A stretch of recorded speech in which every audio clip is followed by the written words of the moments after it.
자, 그러면 농도라는 의미가 뭔지를 파악을 하고 농도에 있어서 이제 좀 더 쉽게 생각하는 방법은 무엇인가 라고 말씀드릴 건데, 결론부터 말씀드리면 시간, 속력, 거리도 어려운 문제를 풀 때는 무조건 그림을 그려야 된다라고 제가 말씀을 드렸고요.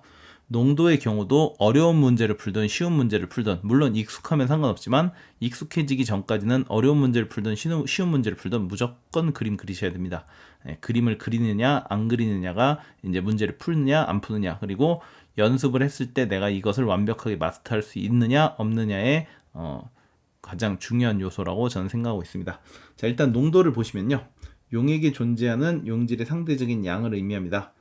상대적인 양입니다. 예를 들어 용액이 소금물이라면 용질은 소금을 뜻하며 농도가 15%인 소금물 100g은 100g의 소금물에 녹아있는 소금의 양이 15g이고, 바꿔 말하면 물의 양이 85g이 된다는 얘기죠. 자, 그러면 지금 소금물의 농도라는 건 물의 양 더하기 소금의 양인데 요거 두 개를 묶어서 이렇게 동그라미 친 걸 합쳐서 소금물의 양이라고 해요. 그리고 분자에는 소금의 양이 있어서 이제 100%를 곱해서 이제 퍼센티지를 구한다는 건데, 지금 위에 나와 있는 예시대로 하면 소금의 양이 15g이고 물의 양이 85g이어서 15 더하기 85, 그래서 100g 있고 그 안에 소금의 양 15가 있어서 곱하기 100을 해주면 얘랑 약분되니까 15%가 나옵니다 라고 이렇게 말하면 돼요. 그래서 일명 공식이라고 불리는 소금물 농도에 대한 공식은 뭐냐고 하면, 농도는 소금물분의 소금의 양 곱하기 100입니다 라고 얘기를 해요. 그래서 주어져 있는 식을 살짝 바꿔주면 양변을 100으로 나눠요. 그리고 양변에 소금물을 곱해요. 다시요. 그냥 처음부터 다시 할게요. 자, 농도가 분모에는 소금물이 있고요, 분자에는 소금이 있고요, 곱하기 100을 한 걸 농도라고 해요. 자, 이번엔 양변을 100으로 나눠볼게요. 그럼 여기 100분의 농도고요, 곱하기 소금물을 해버리면 소금의 양만 남게 돼서 주어진 식이 1번식과 2번식으로 주어질 수 있어요. 소금물이 글씨가 좀 안 예뻐서 다시 쓸게요. 이제 제가 패드에 글씨를 쓰다 보면 이게 패드에 글씨 쓰는 게 좀 익숙하지 않아서 살짝 좀 못 쓰는 감이 있긴 한데, 실제로는 그렇게 못 쓰진 않습니다. 실제로는. 조금 이해해 주세요. 그렇다 해서 아예 못 알아볼 정도로 못 쓰는 정도는 아니니까 좀 이해 부탁드립니다. 자, 농도라는 식이 있고요, 그 다음에 소금의 양에 대한 식이 있어요. 둘 중에 뭐가 더 중요해요? 라고 하면 이 식이 좀 더 중요합니다. 근데 2번 식이 1번 식에서 나온다라는 걸 알고 있어야 되기 때문에 2번 식이 좀 더 중요하다는 말에 살짝 어폐가 있어요. 다시요.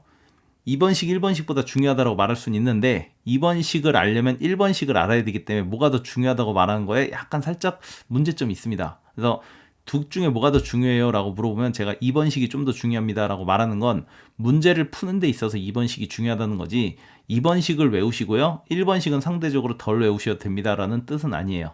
그러니까 1번 식을 아는 게 당연히 기본이고 그 1번 식을 응용해서 나오는 게 2번 식이기 때문에 1번 식보다 2번 식이 더 중요하다라고 말하는 건 살짝 문제가 있는데, 제가 그나마 2번 식이 좀 더 중요하다고 하는 건 문제를 풀 때 1번 식보다는 2번 식이 좀 더 많이 쓰이기 때문이다 라고 말씀드릴 수 있어요.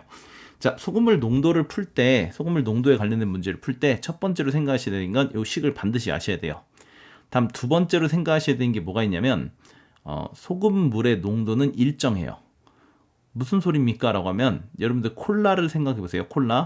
콜라라는 건 콜라의 원액과 물을 섞어서 콜라가 만들어진 거예요. 됐죠? 자, 그러면 콜라의 농도는 콜라를 마셔도 변하지가 않아요. 아직 살짝 이해가 안 가신다고 하면 우리가 이제 소금물을 가지고 생각을 해볼게요. 여러분들이 물에다가 소금을 넣어서 젓가락을 휘휘휘 저어갖고 마셔보시면 이게 완벽하게 녹은 소금물이 아닐 거예요. 여러분들이 실제로 일상생활에서 소금물을 농도를 구한다, 소금물 한번 녹여본다라고 하면 물론 완벽하게 균일하게 녹은 경우도 있긴 한데 수학적에서는 완벽하게 균일하게 녹은 거를 가정해서 이제 문제를 해결하는 거기 때문에 이제 농도가 일정한데, 우리가 일반적으로 물에다가 소금을 타서 젓가락 휘휘 저은 다음에 물을 마셔보시면 처음에는 그냥 그러다가 마지막 부분에 가라앉은 소금의 결정 때문에 갑자기 밑에 부분이 짜게 느껴져요. 그래서 소금물의 농도가 일정하다고 라는 거에 살짝 의문점을 가지신 분들이 있어요.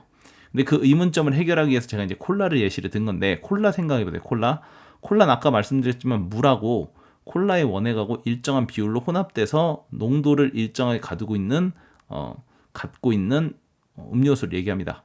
그래서 첫 번째 콜라, 두 번째 콜라, 세 번째 콜라, 어떤 콜라를 골라도 여러분들 콜라의 맛은 다 동일하고요. 그리고 콜라를 딴 다음에 마셔보세요. 마셔갖고 마지막 부분에 콜라가 좀 더 달콤하거나 좀 더 짜게 느껴지는 경우는 없죠. 첫 번째나 마지막까지 맛이 동일하게 돼요.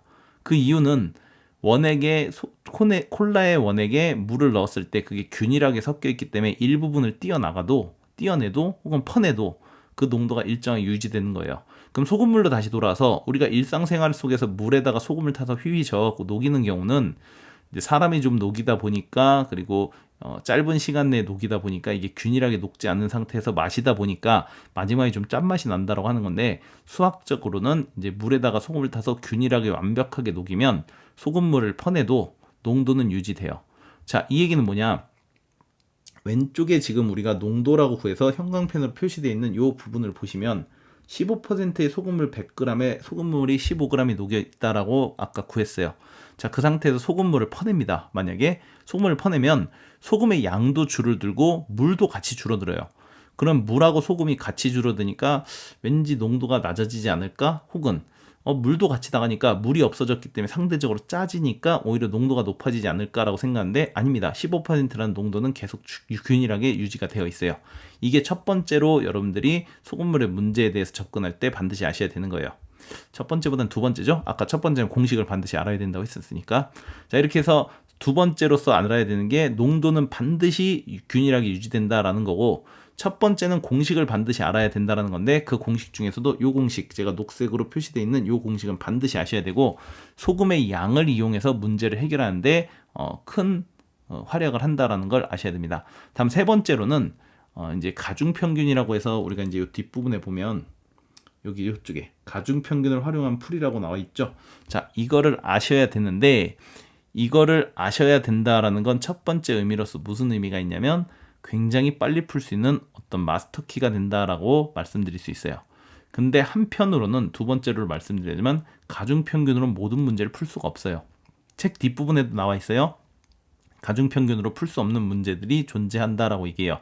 근데 제가 거기에 살짝 또 반문을 나중에 달 건데, 풀 수는 없는 문제지만 풀 수 있는 문제도 있다라고 얘기해놔요. 근데 풀 수 있는 경우도 있고 풀 수 없는 경우도 있다라는 건 그건 좋은 게 아니죠.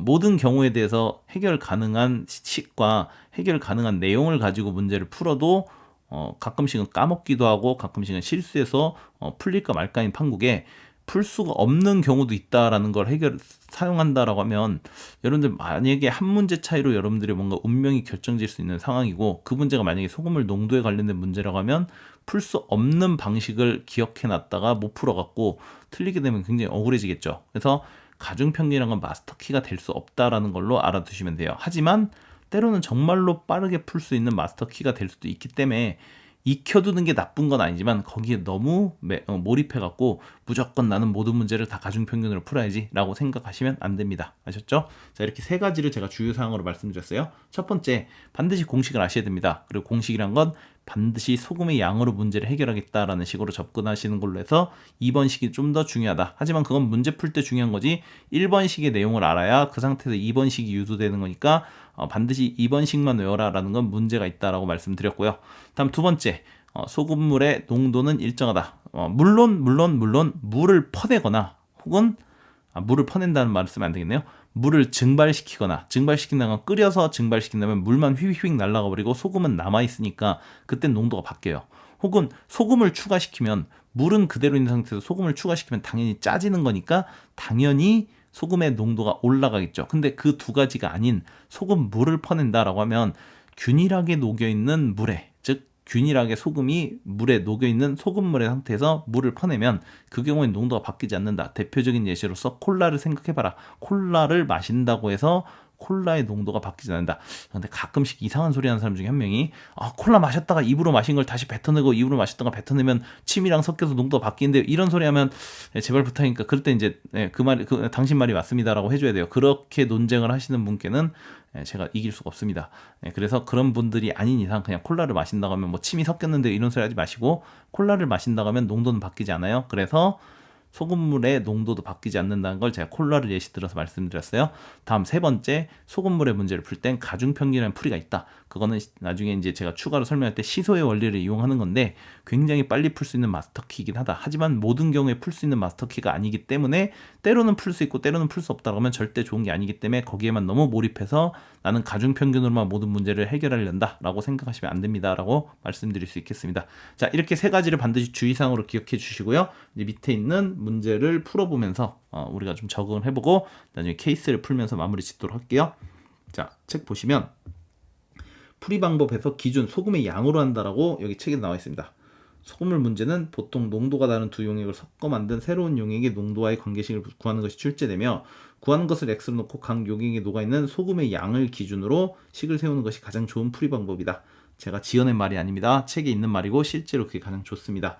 다음 주로 출제된 4가지 유형을 살펴보며 소금의 양을 기준으로 하는 방정식을 세운 방법을 익혀보도록 한다 라고 해서 이제 4가지 기준으로 유형을 살펴본다고 했는데 애석하게도 문제마다 전부 다 문자가 나와 있습니다. 여러분들 문자로 주어져 있으면 뭔가를 익히는데 굉장히 어려움이 있죠. 그래서 제가 이렇게 특별하게 페이지 수와 문제를 적어 놓고 여러분들에게 숫자로 예시를 들어서 말씀드리겠습니다. A% 소금물에 물을 첨가하여 B%의 소금물을 만든다. 상식적으로 물을 첨가하면 소금물의 농도가 내려가겠죠. 그래서 19페이지로 들어가 보도록 할게요. 농도가 8%인 설탕물 200g이 있다고 해요. 그러면 그림을 그리셔서 이렇게 8%의 설탕물이 있고 그 안에 200g의 설탕물이 있는 거예요. 자, 그러면 여기서만 끝내시는 게 아니라 자, 설탕의 양을 구하세요. 물론 소금물이겠지만 설탕물이나 소금물이랑 똑같으니까요. 물론 똑같진 않아요. 똑같지 않은데 무엇이 녹아있느냐의 차이지 결국엔 똑같습니다. 자, 그러면 설탕의 양은 100분의 농도 곱하기 소금물의 양이에요. 그럼 100분의 소금물의 농도 100분의 8 곱하기 200을 하면 이게 설탕의 양입니다. 됐죠? 자, 딱 봐도 16인 걸 구할 수 있죠. 됐죠? 16이 녹아있는 거예요.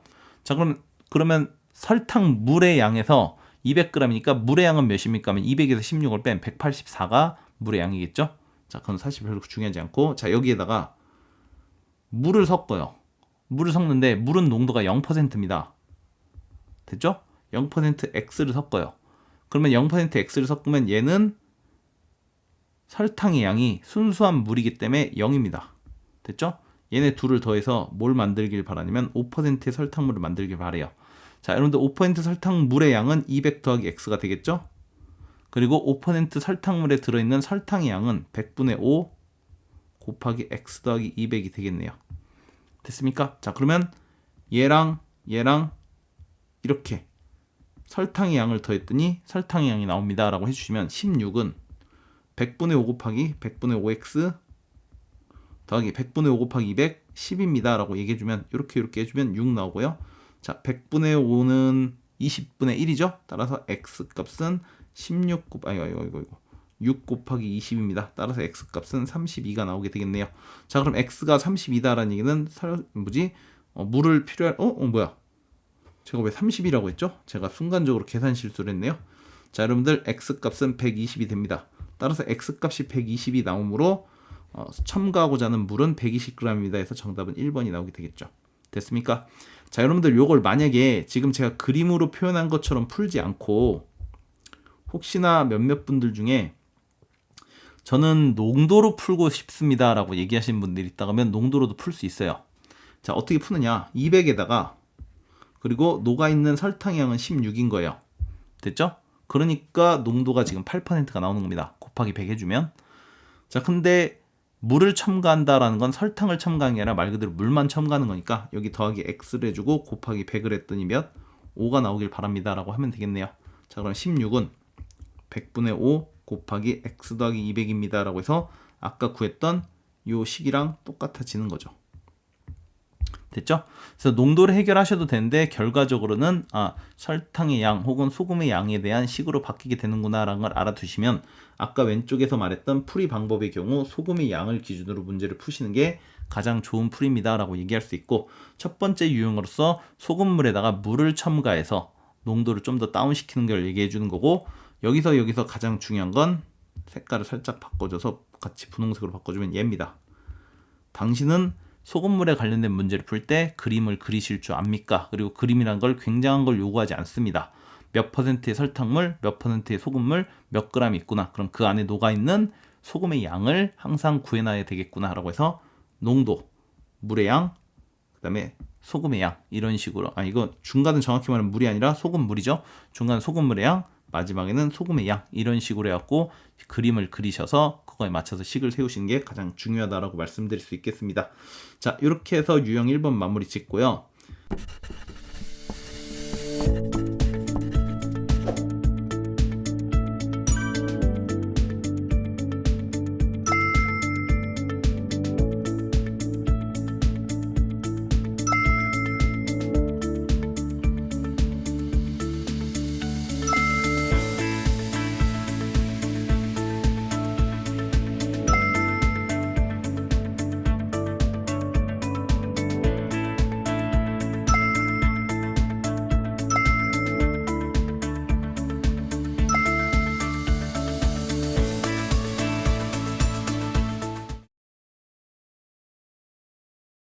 (23페이지의) 28번은 심화 문제로 좀 어려워요. 자, 10%의 설탕물 400g 있다고 합니다. 그럼 10%의 설탕물 400g이 있다고 합니다.